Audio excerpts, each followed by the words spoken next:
आकाशवाणीचं हे अकोला केंद्र आहे.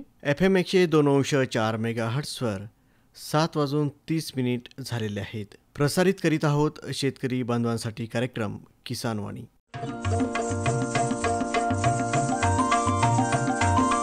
किसानवाणी किसानवाणी किसानवाणी किसानवाणी हिरव्या स्वप्नांची साध्यवाणी प्रगत योगाची वेधवाणी कृषी तंत्राची ही मंत्रवाणी किसानवाणी किसानवाणी किसानवाणी किसानवाणी सफल शेतीची भाष्यवाणी पेरन काढन सांगेवाणी शेती सुखाची आधारवाणी किसानवाणी किसानवाणी किसानवाणी किसानवाणी किसानवाणी किसानवाणी किसानवाणी किसानवाणी किसानवाणी किसानवाणी किसानवाणी किसानवाणी किसानवाणी किसानवाणी किसानवाणी किसानवाणी किसानवाणी किसानवाणी. भारत सरकारच्या कृषी आणि शेतकरी कल्याण मंत्रालयाच्या वतीनं प्रायोजित किसानवाणी कार्यक्रमात सादर करते सूरज गोळे यांच्यासह मी सचिन म्हैसने आपलं मनपूर्वक स्वागत करतो. सुरुवातीला जाणून घेऊया हवामान शास्त्र विभाग डॉक्टर पंजाबराव देशमुख कृषी विद्यापीठ अकोला यांच्याकडून प्राप्त हवामान वृत्त. तापमान कमाल 26.6 अंश सेल्सिअस तर किमान 22.5 अंश सेल्सिअस. प्रखर सूर्यप्रकाश 0.0 तास तर हवेचा ताशी वेग होता 6.2 किलोमीटर. आर्द्रता सकाळी 95% तर दुपारी होती 85% आणि मागील 24 तासात बाष्पीभवनाचा वेग 2.4 मिलीमीटर एवढा नोंदवण्यात आलेला आहे. आजचा पाऊस 2.0 मिलीमीटर तर आजपर्यंतचा एकूण पाऊस 505.3 मिलीमीटर एवढा नोंदवण्यात आलेला आहे. आताच आपण हवामान वृत्त जाणून घेतलं.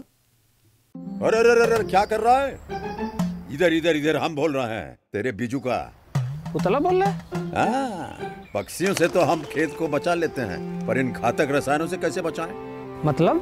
देख बेटा, तू जो ये अंधाधुंध रसायन मिलाता है ना, मिट्टी की सेहत बिगड़ने लगी है और जब माटी ही कमजोर पड़ जाएगी तो उपज कैसे सेहतमंद होगी? अरे पहले ऐसा नहीं था. पूछना अपने बड़े बुजुर्गों से कैसे फसल लहलहाती थी, शुद्धता झलकती थी. हाँ, माटी भी तंदुरुस्त और लोग भी. अरे अब पहली वाली बात कहाँ, पर अब तो सब यही डाले हैं. सब नहीं, आज भी लाखों जागरूक किसान परंपरागत विधि से फसल उगा रहे हैं. खर्चा कम और उपज की कीमत भी बेहतर पा रहे हैं. सच है? रे बेटे, एक्सपीरियंस से बता रहे हैं. धूप में बाल सफेद नहीं किए हैं. हाँ. ठीक है भाई, मैं भी आज से जैविक खेती शुरू करूंगा. माटी से प्रेम की परंपरा है परंपरागत खेती. शेतकरी बंधूंनो, स्वागत आहे तुमचं प्रश्न तुमचे उत्तर आमचे या फोन इन कार्यक्रमामध्ये. आणि आजचा विषय आहे सध्या परिस्थितीत कापूस पिकाचे नियोजन. आणि तुमच्या प्रश्नांना उत्तर देण्यासाठी आमच्या स्टुडिओमध्ये आमंत्रित तज्ज्ञ आहेत डॉक्टर संजय काकडे, प्राध्यापक कृषी विद्या कापूस संशोधन विभाग, डॉक्टर पंजाबराव देशमुख कृषी विद्यापीठ अकोला हे आलेले आहेत. सर नमस्कार. नमस्कार सर, आपण बघतो की एक नगदी पीक म्हणून ज्याकडे पाहतो ते साहजिकच आहे, ते कपाशी पिकाकडे पाहतो. आपल्या विदर्भामध्ये कपाशीला एक पांढरं सोनं म्हणून पण बघतात. आणि नाही म्हटलं तरी यावर्षी जी कपाशीची जी लागवड आहे ती 70 ते 80% ही झालेली आहे. आणि त्या मानाने सोयाबीन असेल किंवा इतर जी पिकं असतील त्याची लागवड थोड्याफार प्रमाणात कमी झालेली आहे. आणि हा जो शेतकऱ्यांचा कापूस पिकाकडे वाढता कल हा दिवसेंदिवस येतो, याच्या मागची आपल्याला नेमकी कोणती कारणे सांगता येतील?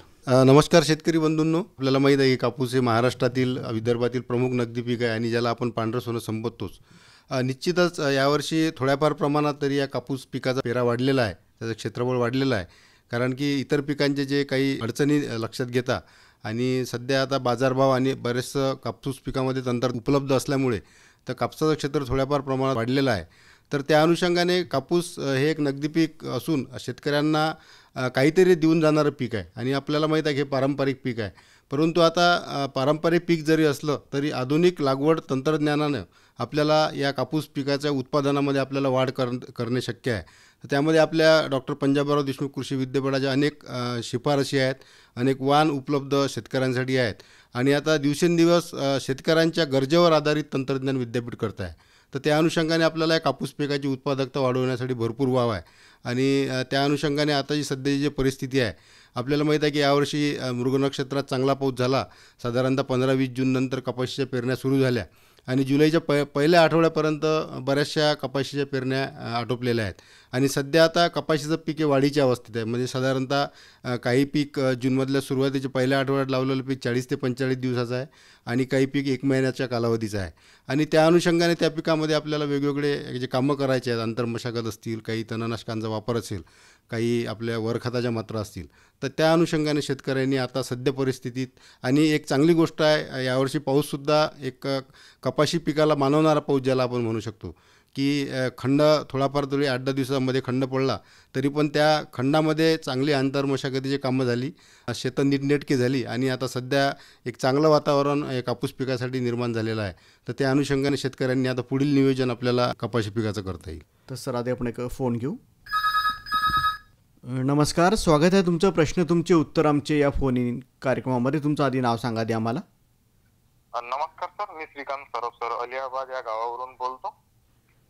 माझा सर प्रश्न असा होता, आता कृषी विभाग आणि आपलं विद्यापीठ यांनी नवीन ते HDPS ची पद्धत आणलेली आहे, तर ती HDPS बद्दल थोडी माहिती हवी होती. त्यासोबतच ते आम्ही मागे शिवार फेरीला गेलो होतो, तर तेव्हा एकदा सरांनी सांगितलं होतं की शेंडे वगैरे खुळा लागतात, तर त्याचे शेंडे वगैरे कधी खुळायचे आपल्या पराठीचे.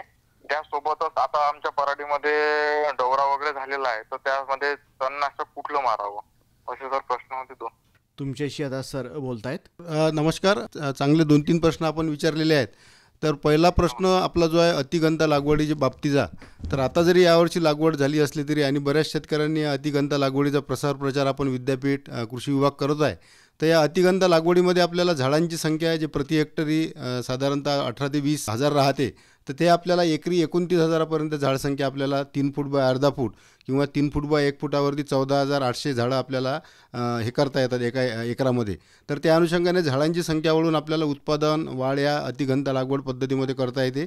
आणि यामध्ये बुटके वाण किंवा चांगल्या मोठ्या बोंडाचे वजनाचे जे वाण आहेत आणि सरळ वाढणारे वाण याची आपल्याला निवड करावी लागते. दुसरा प्रश्न कशाच्या बाबतीत आपला? सर माझा दुसरा प्रश्न असा होता, आता शेतामध्ये पराठी आहे, आम्ही डवरा वगैरे मारलेला आहे, पण तरी सुद्धा ते तण बारीक बारीक निघालेलंच आहे. बरोबर. त्याच्यावर तणनाशक कुठलं मारावं सर?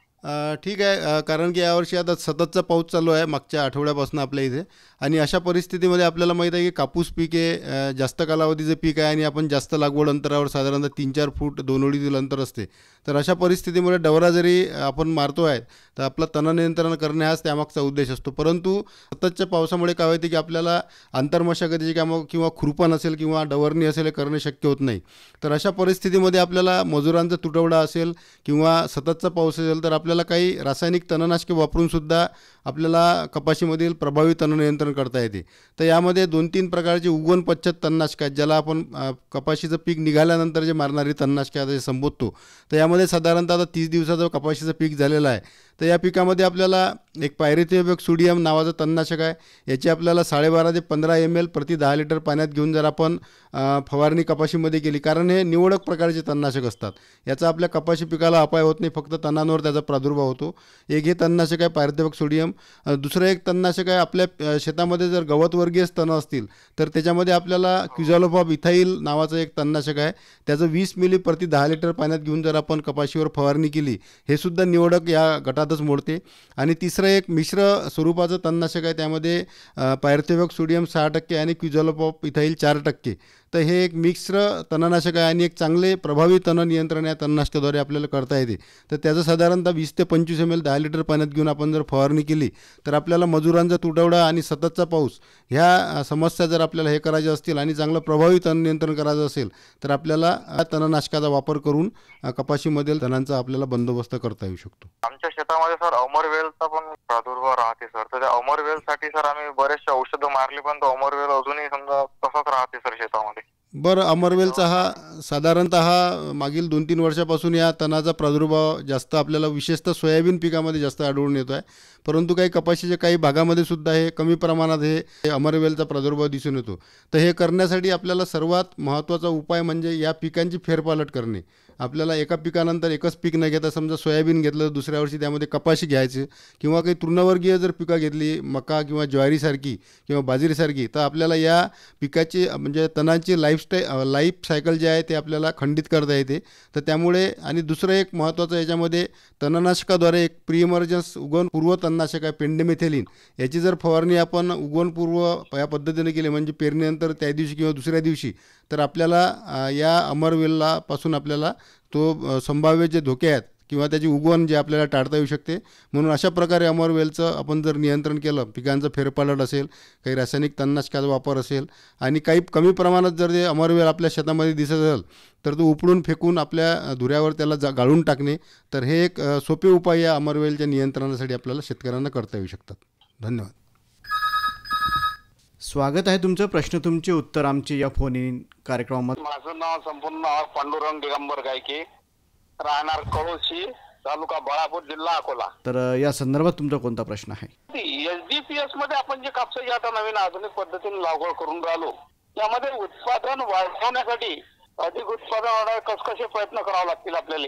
एसडीपीएस शिवाय पर्याय नाही आता, आणि एसडीपीएस मध्ये जर वाढवायचं असलं तर आपल्याला कसे उत्पादनात काय काय त्यात बदल करावा लागतील शेतीमध्ये? तुमच्याशी आता सर बोलतायत. नमस्कार गायकीजी. आपला प्रश्न जो आहे अतिगंत लागवड पद्धतीबद्दल, यापूर्वीसुद्धा एक प्रश्न आला होता. तर अतिगंत लागवडीचा प्रसार आणि प्रचार आणि बरेच शेतकरी याचा अवलंब करताना दिसत आहेत. तर हे करत असताना आपल्याला अतिगंत लागवड पद्धतीमध्ये आपल्याला कापसाचं जर उत्पादन, अपेक्षित उत्पादन वाढवायचं असेल तर आपल्याला जमिनीच्या मगदुराप्रमाणे आपल्या अंतर त्या झाडात आपल्याला ठेवावं लागेल. म्हणजे 2 ओळीतील अंतर किंवा 2 झाडातील अंतर, हे जमीन समजा मध्यम ते हलकी असेल तर तिथं आपल्याला 3 फूट बाय अर्धा फूट, आणि मध्यम ते भारी असेल तर तिथं 3 फूट बाय 1 फूट लागवड अंतरावर आपण या अतिगंत लागवड पद्धतीत लागवड करून आपल्याला त्याचं अपेक्षित उत्पादन मिळू शकते. साधारणतः 14,000 झाडं एका एकरात या 3 फूट बाय 1 फूट या लागवड अंतरात बसतात. दुसरं महत्त्वाचं की अतिगंत लागवडी पद्धतीमध्ये वाणांची निवड करणे हा एक सर्वात महत्त्वाचा मुद्दा आहे. तर त्यामध्ये बुटके वाढणारे किंवा सरळ आणि बुटके वाढणारे, नंतर गळफांद्या कमी असणारे वाण, ज्याला आपण 2 प्रकारच्या फांद्या येतात, त्यापैकी गळफांद्या कमी असणारे वाण आता बाजारात बरेचसे वाण असे उपलब्ध आहेत. आणि साधारणतः मध्यम ते मोठ्या बोंडाचे आणि वजनदार बोंड असणारे वाण यामध्ये आपण निवडायला पाहिजे. आणि यात सर्वात महत्त्वाचं म्हणजे की अतिगंत लागवड पद्धतीमध्ये लवकर येणारे वाण, साधारणतः 140 ते 50 दिवसामध्ये जे वाण पक्व होतात, तर अशा वाणांची लागवड केली तर आपल्याला अतिगंत लागवडीचं उत्पादन तर मिळेलच, परंतु रबी पिकामध्ये आपल्याला दुबार पीक दुसरं हरभरा किंवा गहू ओलिताची सोय असल्यास गव्हाचं सुद्धा पीक घेता येऊ शकते. तर त्या अनुषंगाने आपल्याला कमी कालावधीचे वाण आपल्याला यामध्ये निवडावं लागतील. हे झालं वाणांच्याबद्दल.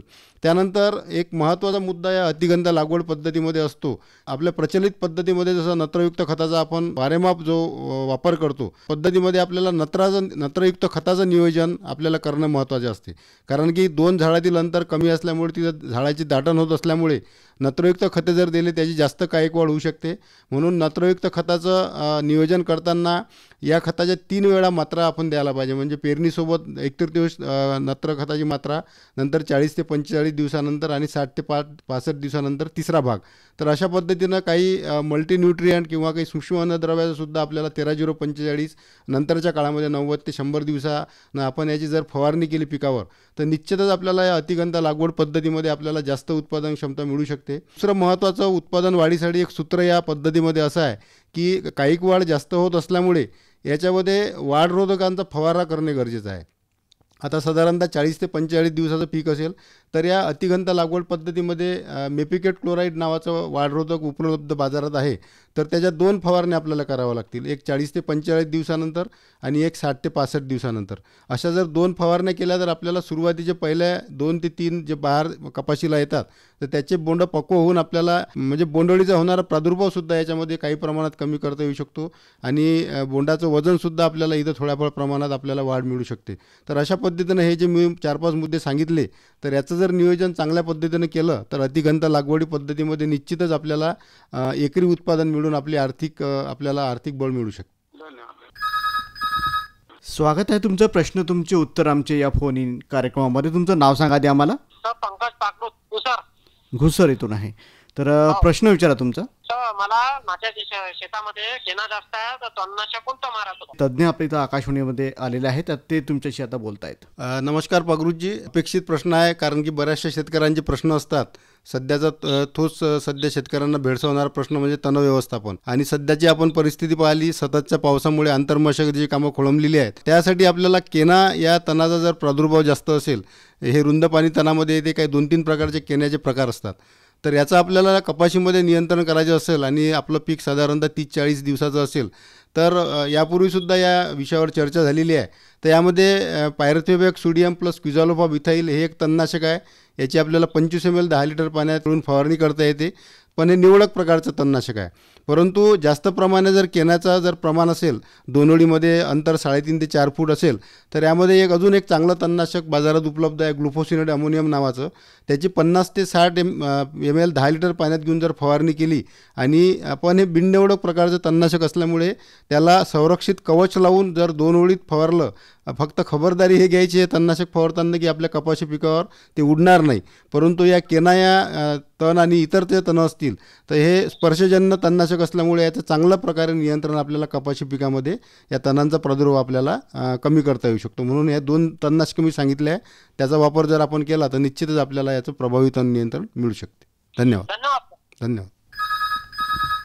स्वागत आहे तुमचं. प्रश्न तुमचे उत्तर आमचे या फोन इन कार्यक्रमामध्ये. तुमचं नाव सांगा ते आम्हाला. रामेश्वर पाटील, चेलका. चेलका. अच्छा. या संदर्भातला तुमचा प्रश्न विचारा.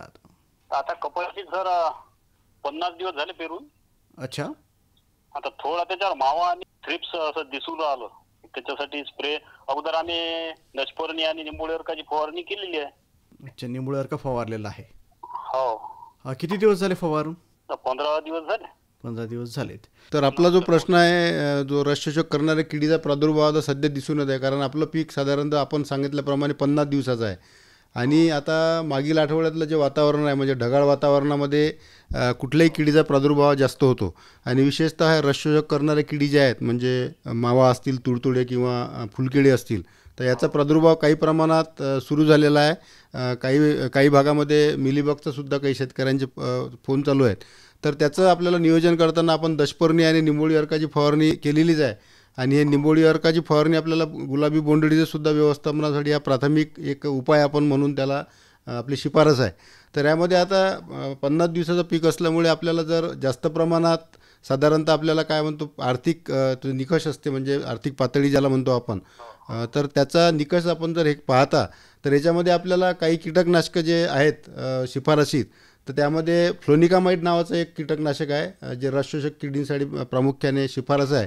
तर त्याचं आपल्याला 3 ग्रॅम 10 लिटर पाण्यामध्ये घेऊन आपण जर फवारणी केली तर आपल्याला याचं नियंत्रण चांगल्या प्रकारे मिळू शकते. किंवा फिप्रोनिल नावाचं एक 30 EC नावाचं एक कीटकनाशक आहे, त्याचंसुद्धा आपल्याला 30 मिली 10 लिटर पाण्यात घेऊन जर आपण याची फवारणी केली तर आपल्याला या ढगाळ वातावरणाचा प्रादुर्भाव झालेला आहे, तर त्याचा प्रादुर्भाव निश्चितच आपल्याला रसशोषक करणाऱ्या किडीचा कमी करता येऊ शकतो. आता पेरणीवर आपण खत दिलं त्याचा. बरं. त्याला 1 डोस झालेला आहे. परत आता दुसरा डोस खताचा द्यायसाठी कोणतं द्यायचं? पेरणीसोबत आपण खत दिलेलं आहे का आधी? हो. आता आपल्या शिफारशीप्रमाणे अर्धी मात्रा आणि स्फुरद आणि पालाशची आपण सांगतो पेरणीसोबत. आणि पेरणीसोबत आपण जर खत देण्याचे फायदे आपल्याला माहीत आहे की त्याला काही खतांची उपलब्धता साधारणतः 25 ते 30 दिवसानं पिकाला उपलब्ध होते. परंतु आता दुसरा डोस देत असताना आपल्याला अर्धी नत्रा खताची मात्रा आपल्याला आता देणे क्रमप्राप्त आहे. साधारणतः आता 30-35 दिवसांनाच आपली शिफारस आहे. परंतु आता 50 दिवस जरी झाले असले तरी आपल्याला अर्धी नत्राची मात्रा म्हणजे साधारणतः आपले 90-45 शिफारस आहे आपल्या विद्यापीठाची बीटी वाहनासाठी.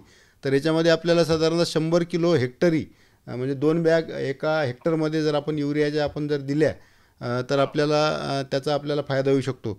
आणि काही आता 50 दिवस झाले तर आपल्याला काही म्हणजे फवारणीद्वारे सुद्धा त्याचं नियोजन करता येते. त्यामध्ये 19-19 आहे किंवा 13-0-45 आहे. याची आपल्याला 100 ग्रॅम 10 लिटर पाण्यात घेऊन जर आपण फवारणी केली या दोनपैकी कुठल्या याची, तर आपल्याला निश्चितच जमिनीतून जे मूलद्रव्य पिकाला मिळाले नाहीत तर ते पानाद्वारे आपण पिकांना उपलब्ध करून देऊ शकतो. तर त्या अनुषंगाने आपल्याला आता साधारण तुमचं पीक आता फुलपात्या सुरुवात झालेली आहे साधारणतः 35-40 दिवसानंतर. तर अशा परिस्थितीमध्ये आपल्याला 19-19 किंवा 052-34 याचीसुद्धा आपल्याला फवारणी आपल्या या पिकावर करून म्हणजे आपल्या जमिनीद्वारे खते आणि काही पानाद्वारे व्यवस्थापन अशा पद्धतीनं करून आपल्याला त्याचं खतांचं म्हणजे नियोजन आपल्याला करता येऊ शकते.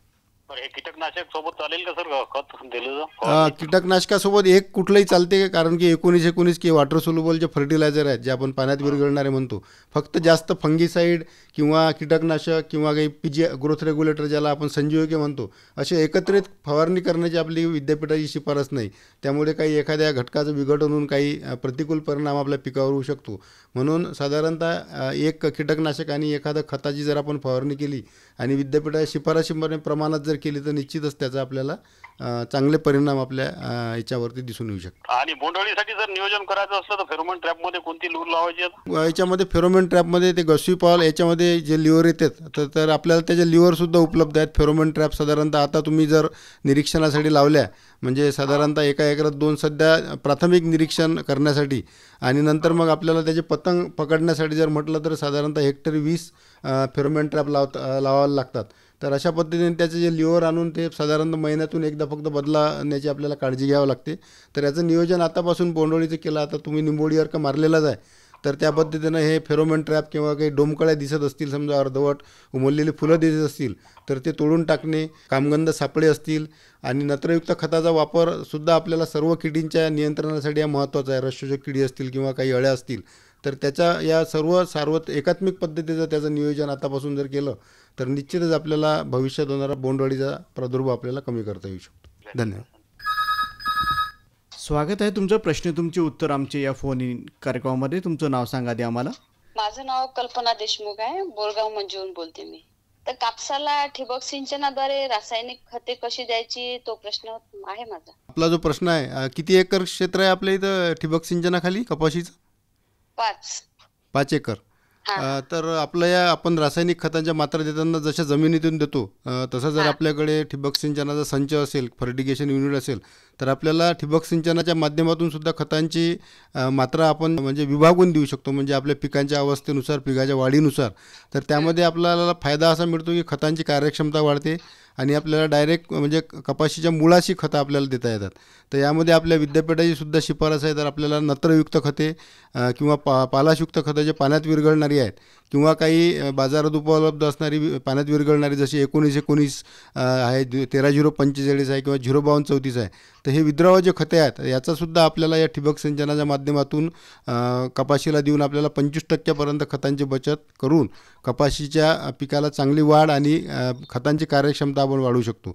तर यामध्ये आपल्याला साधारणतः आपल्या विद्यापीठाची शिफारस अशी आहे की 5 वेळा विभागून जर आपण नत्रयुक्त आणि पालाशयुक्त खते दिले तर यामध्ये त्याची विभागणी अशा पद्धतीने करता येईल की 10% नत्र आणि पालाश पेरणीसोबत, नंतर 20% 20 दिवसानंतर, नंतर 25%, 40 आणि 60 दिवसानंतर, आणि पुन्हा 80 दिवसानंतर 20% खतांची. म्हणजे आपल्याला पिकांच्या वाढीच्या अवस्थेनुसार आणि पिकांची गरज लक्षात घेता याचं जर नत्रयुक्त खतांचं आणि पालाशयुक्त खतांचं नियोजन जर केलं तर निश्चितच आपल्याला कपाशीची वाढ, आपल्याला एक समाधानकारक वाढ मिळून आपल्याला उत्पादन क्षमता आपल्याला कपाशीची वाढवू शकतो. तर अशा पद्धतीने आपण कापूस पिकामध्ये ठिबक सिंचनाद्वारे आपल्याला या रासायनिक खतांचं व्यवस्थापन करणे शक्य आहे. धन्यवाद. तर सर, सध्या परिस्थितीत कापूस पिकाचे नियोजन या विषयावर आपला हा जो एक फोन इन कार्यक्रम, बरेच प्रश्न आपल्या शेतकऱ्यांनी याच्यामध्ये आपल्याला विचारलेले आहेत आणि त्याचं जे एक समाधानकारक उत्तर तुम्ही दिलं तर त्याबद्दल आकाशवाणीतर्फे आणि आमच्या शेतकऱ्यांतर्फे मी आपला आभारी आहे. धन्यवाद. आताच आपण प्रश्न तुमचे उत्तर आमचे हा फोन इन कार्यक्रम ऐकलात आणि आजचा विषय होता सध्या परिस्थितीत कापूस पिकाचे नियोजन, आणि तुमच्या प्रश्नांना उत्तरे दिलीत डॉक्टर संजय काकडे, प्राध्यापक कृषी विद्या कापूस संशोधन विभाग, डॉक्टर पंजाबराव देशमुख कृषी विद्यापीठ अकोला यांनी.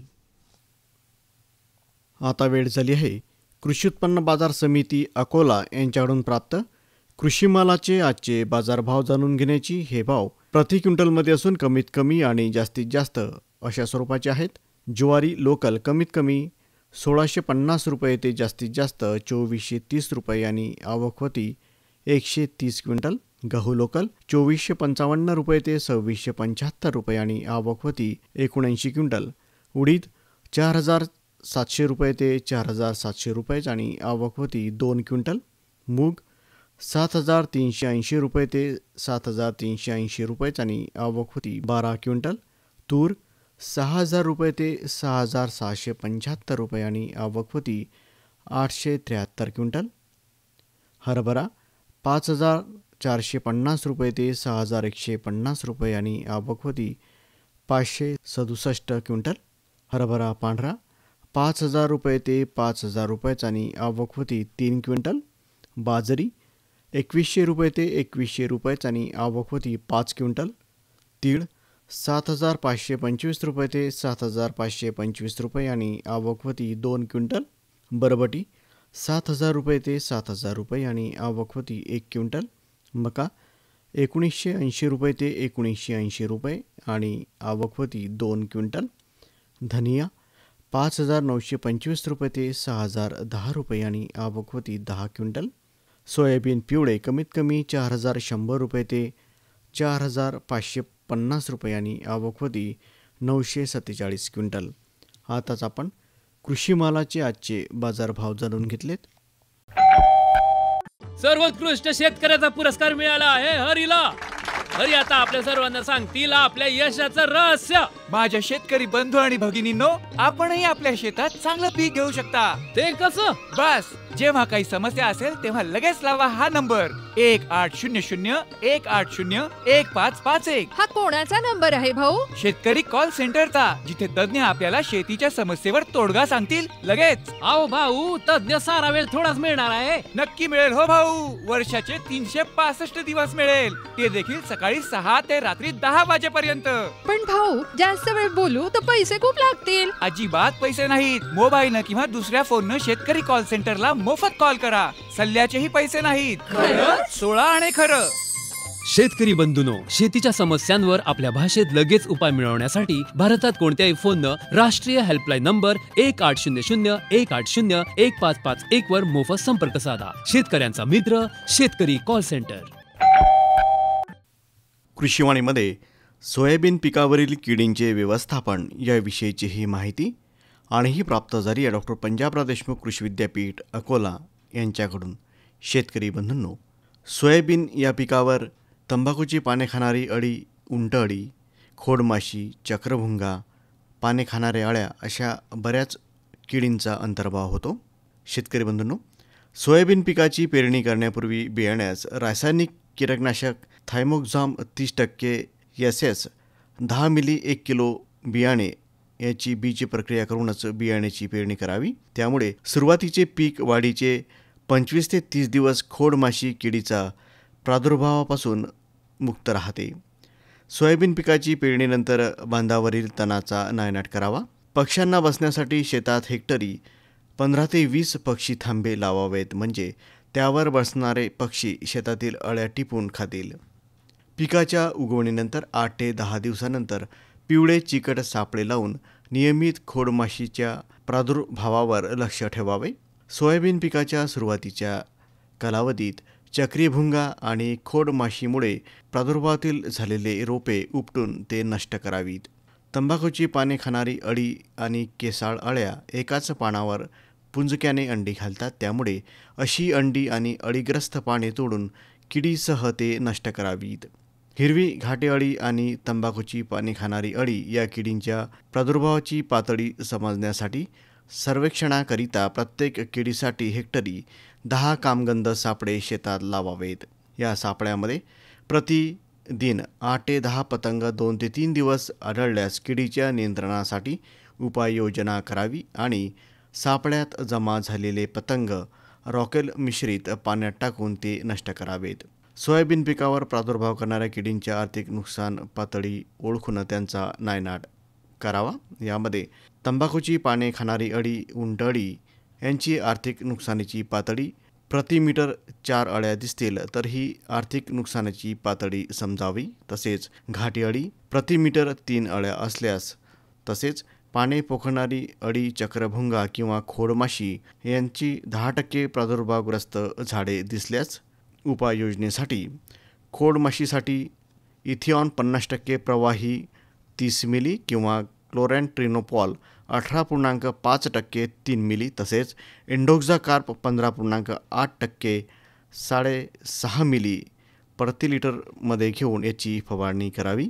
तसेच चक्रभुंगा यासाठी क्लोरॅन्ट्रिनोपॉल 18.50% 3 मिली, इथिऑन 50% प्रवाही 30 मिली किंवा थायक्लोप्रिड 21.7% 15 मिली याची फवारणी करावी. तसेच पाणी खाणाऱ्या अळ्यांसाठी एंडोक्साकार 15.8% 6.5 मिली, डायक्लोर व्हॉस 76 EC 12.5 मिली, तसेच क्लोरॅन्ट्रिनोफॉल 18.50% 3 मिली यापैकीही कुठलेही कीटकनाशक वापरावे. कीटकनाशक वापरताना दर 15 दिवसांनी फवारणी करायचे असल्यास कीटकनाशक हे आलटून पालटून वापरावेत. आताच आपण कृषीवाणीमध्ये सोयाबीन पिकावरील किडींचे व्यवस्थापन याविषयीची ही माहिती जाणून घेतली. शेतकरी बंधूंनो, आजच्या किसानवाणी कार्यक्रमाचे सादरकर्ते होते सूरज गोडे. आता आपण येऊन पोहोचलो आहोत कार्यक्रमाच्या शेवटी, तेव्हा सचिन म्हैसेल यांनी निरोप. नमस्कार. भारत सरकारच्या कृषी आणि शेतकरी कल्याण मंत्रालयाच्या वतीनं प्रायोजित किसानवाणी कार्यक्रम आताच आपण ऐकलात.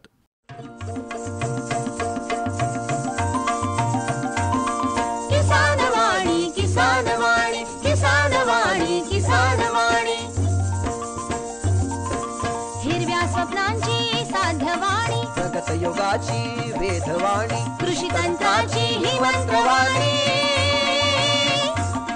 किसानवाणी किसानवाणी किसानवाणी किसानवाणी. आताच आपण शेतकरी बांधवांसाठीचा कार्यक्रम किसानवाणी ऐकलात.